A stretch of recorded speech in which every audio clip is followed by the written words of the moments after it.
Thank you very much, and good night to everyone. Good night to all your Good listeners. night, Victor. Yeah. I want to say a special good night to Miss Trotman, 75-year-old Miss Trotman from Christchurch.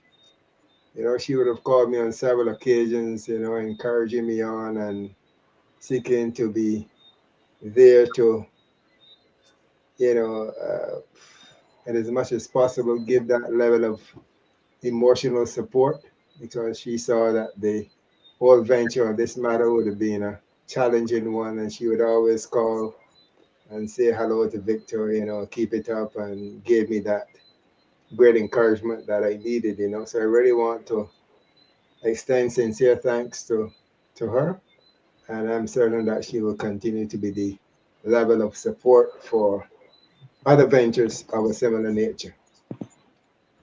I really want to commend you, Mr. Murray, because of the slant that you took in this presentation, bringing the whole concept of the transportation network that we have being analogous to that of the main artery in our bodies, right? That when that goes to zero, we also goes to zero.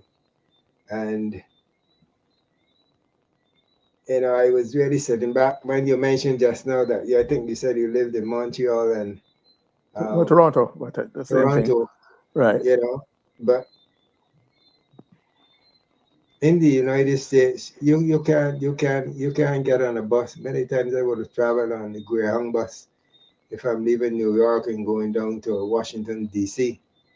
And you can't get on none of those Greyhound buses, with any kind of music because the bus driver must not hear anything.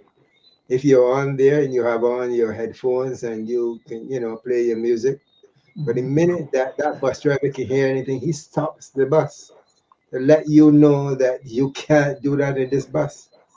He will put you off.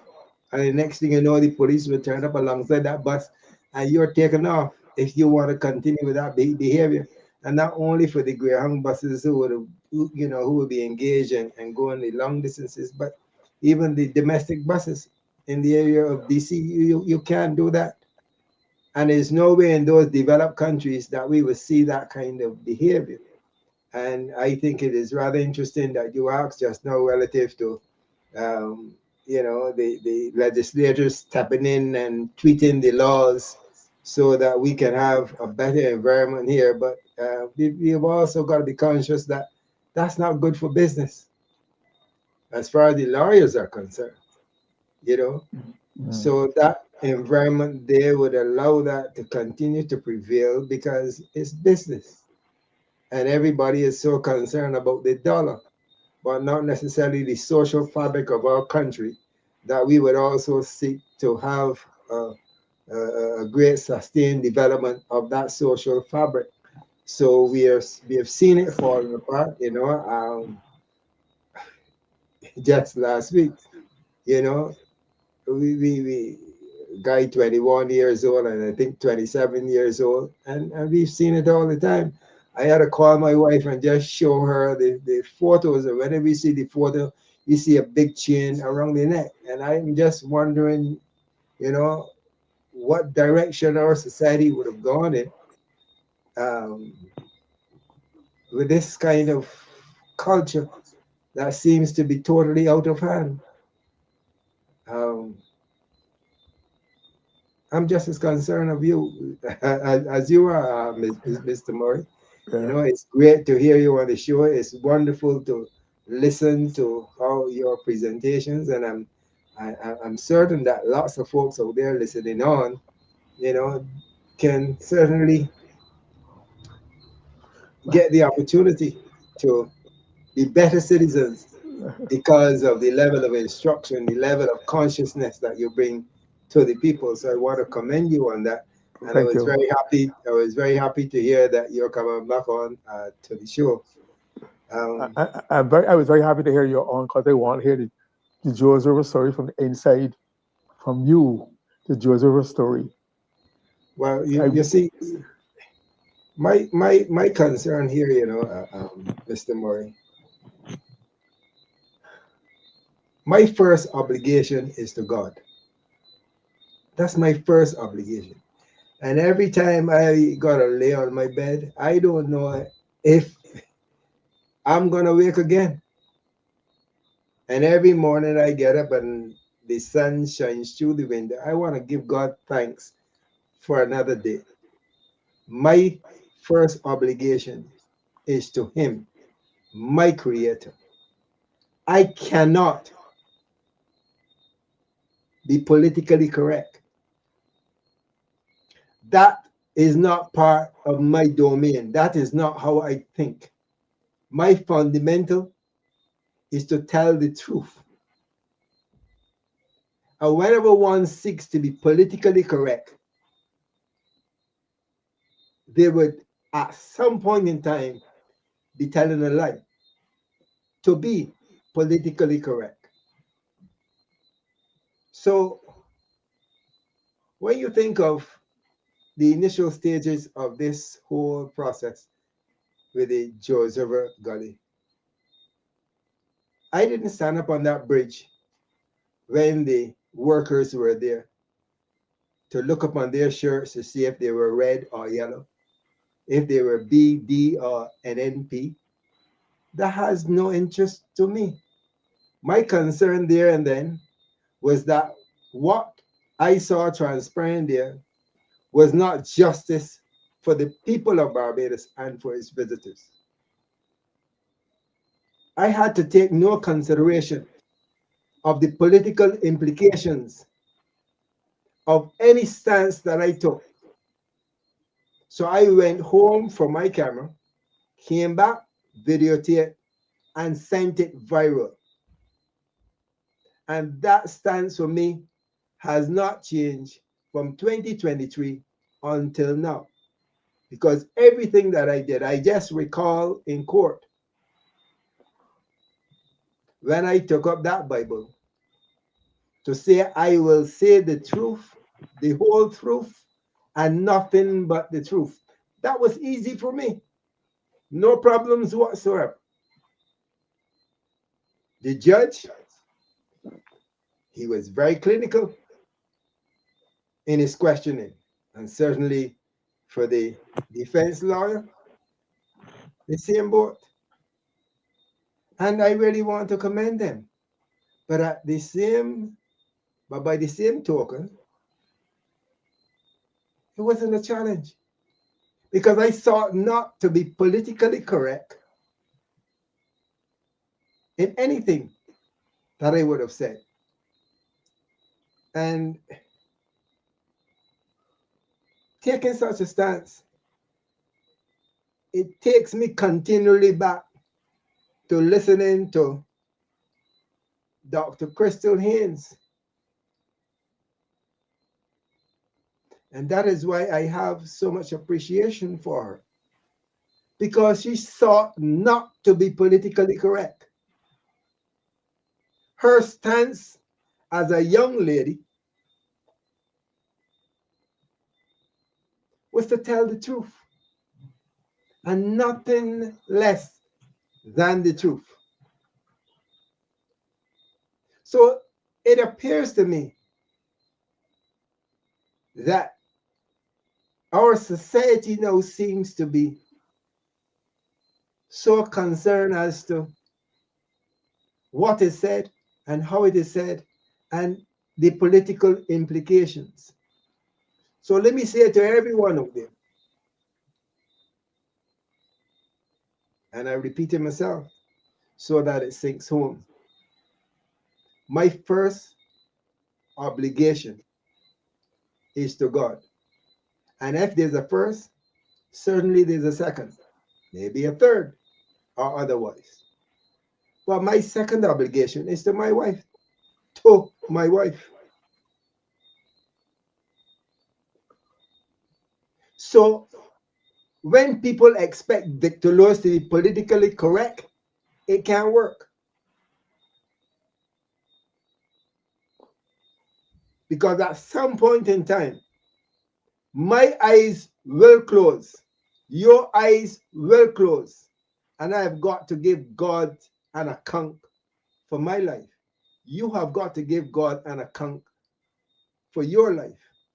If you are spiritually inclined, then I would like to assume that you know there's a creator, you know he created you, and you know there is this atmosphere now of truth against error.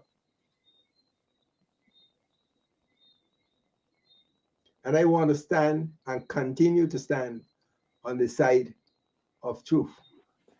Being politically correct is to say what other people want you to say. So when Crystal Haynes stood up in Parliament and spoke the truth, not what other individuals like the Prime Minister of this country wanted her to say, she was ostracized because of the stance that she took.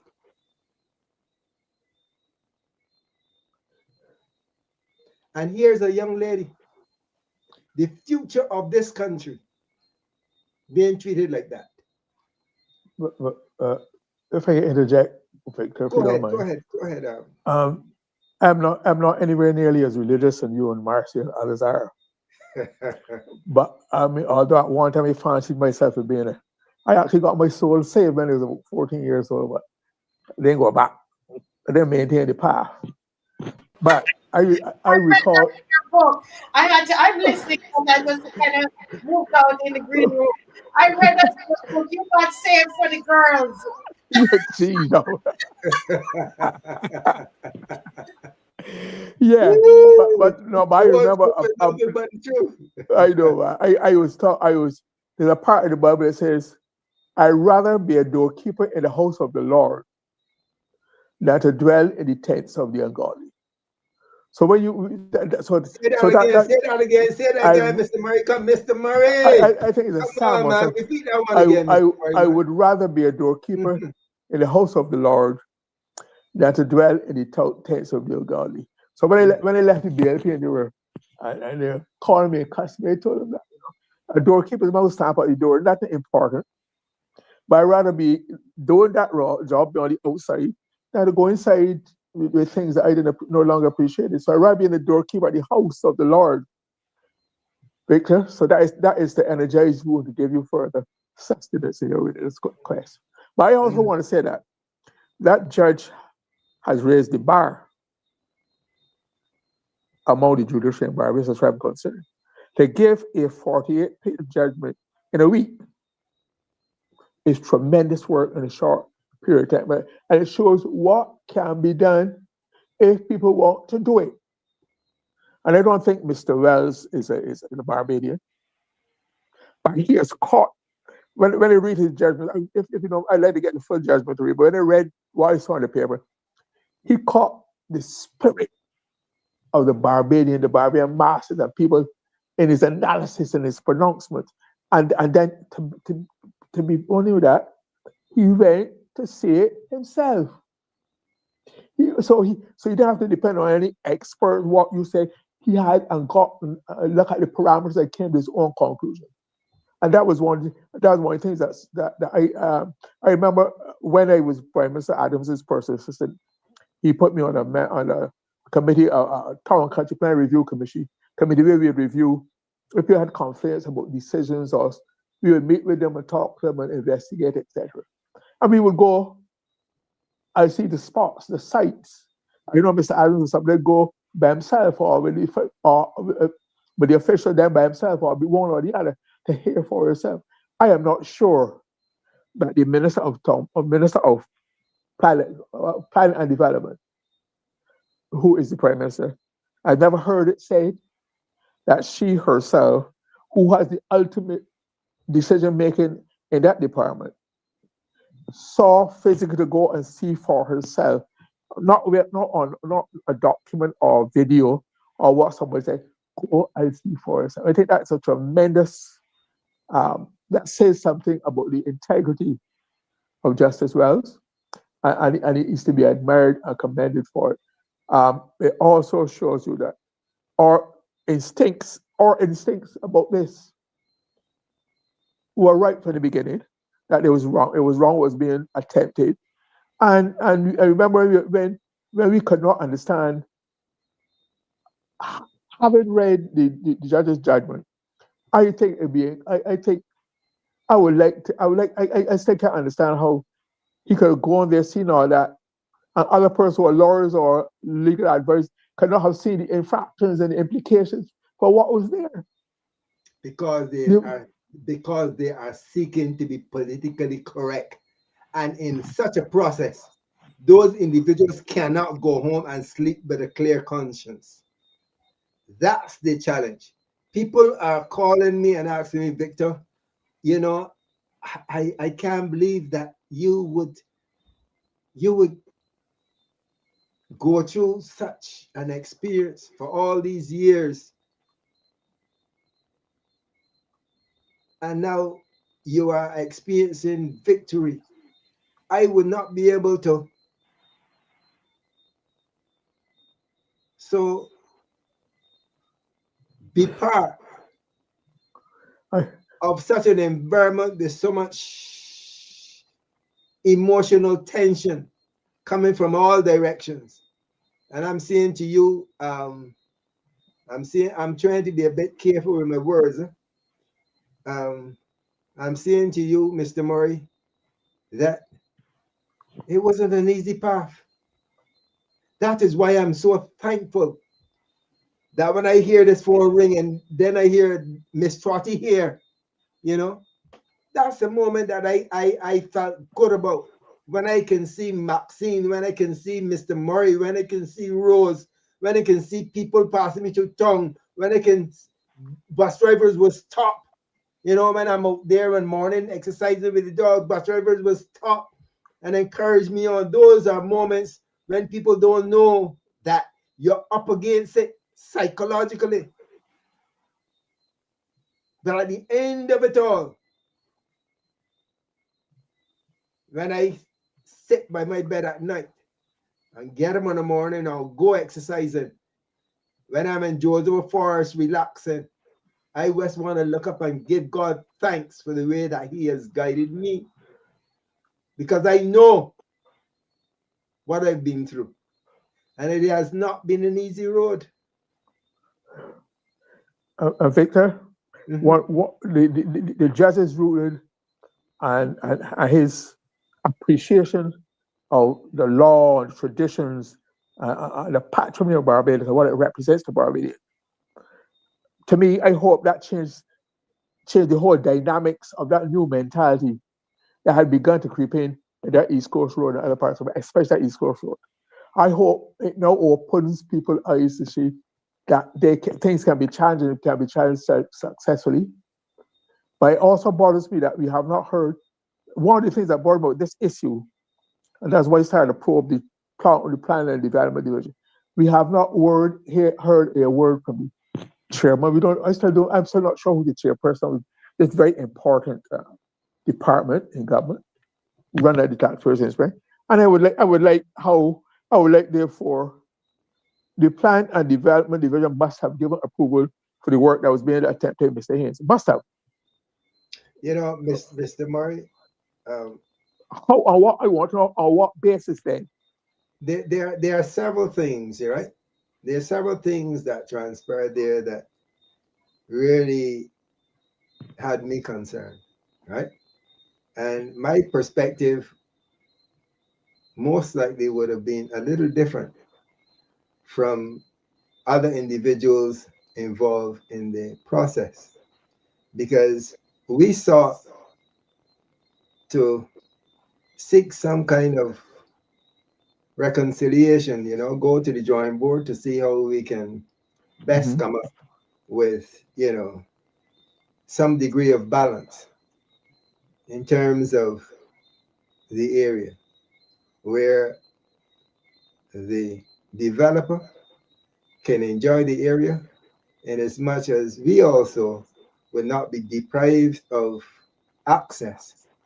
And this access meaning, to the riverbed and to the cup and saucer. But let me say it to you, right? I don't have to polish my words. When I saw the recommendations or proposals that were being made throughout the process, where he was seeking to reconcile with us to come up with what he may classify as a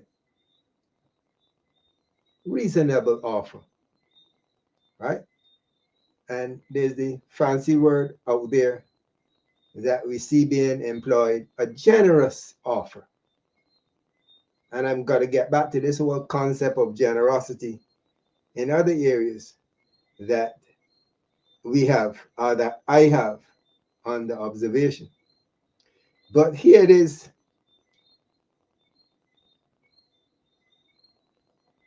This gentleman wanted to put up a barrier across the pathway to stop people from driving into Teacup and Saucer. Now, we talk about town and country planning. So I just wonder within myself, well, you know, what will this be doing to our people, to the residents, to the users, to me? What will it be doing to me? I am retired. And if I feel like going to get in my vehicle now and drive down to Teacup and Saucer and stand up and watch and hope to find a star in the sky, I have the right to do that. But there's this developer stating that this is what he planned to do. They came with another drawing with the stairways leading from Teacup and Saucer into music. Then with another drawing with a flyover bridge landing all of us at the end of the gully into the area again of music. Then there was a route given where we would have to climb over boulders, walk down the gully, then find ourselves to trek our way back up through the gully in order to enjoy where we have enjoyed all the time. It said to me there and then that this person appears to have been given the keys to this country. And no disrespect, but when I can see recommendations like that being made for me to begin with, this is what I must now do. I must walk across the crest from the area opposite the bridge to Teacup and Saucer. Then I must walk down a steep steps into music and find myself back to George River Gully or back to my vehicle in the area of Powell Spring. That is the level of reception that was being offered to the people of the area and certainly to me. And I cannot be That was politically correct. Victor. You're That being was that's utter that was disrespect, utter disrespectful. disrespect, and I can laugh. You I know, want I want to ask you, Victor. and hold it there for a bit, Oh, hold it there okay. for a bit, you know. And why other individuals with me may would have had other views. We can accept this, we can accept that. And I really want to commend, you know, the representative for St. Joseph, because it's at one time I heard him say, while we were having a meeting there by Hillcrest, he said, this man will God be mad to expect that the people going to walk and go around a fencing, cross big boulders that are there under the bridge.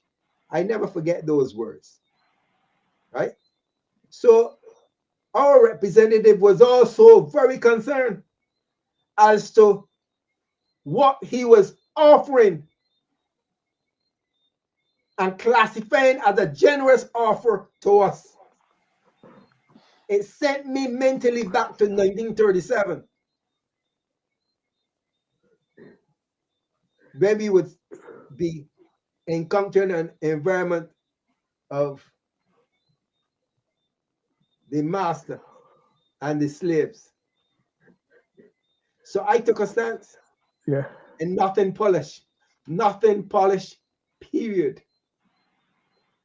And between then and now, I will not, I cannot, I will never be seeking to be politically correct. I would at all times speak the truth, the whole truth, and nothing but the truth. Whether it hurts or don't hurt, at the end of it all, my conscience, when I close my eyes, will be clear.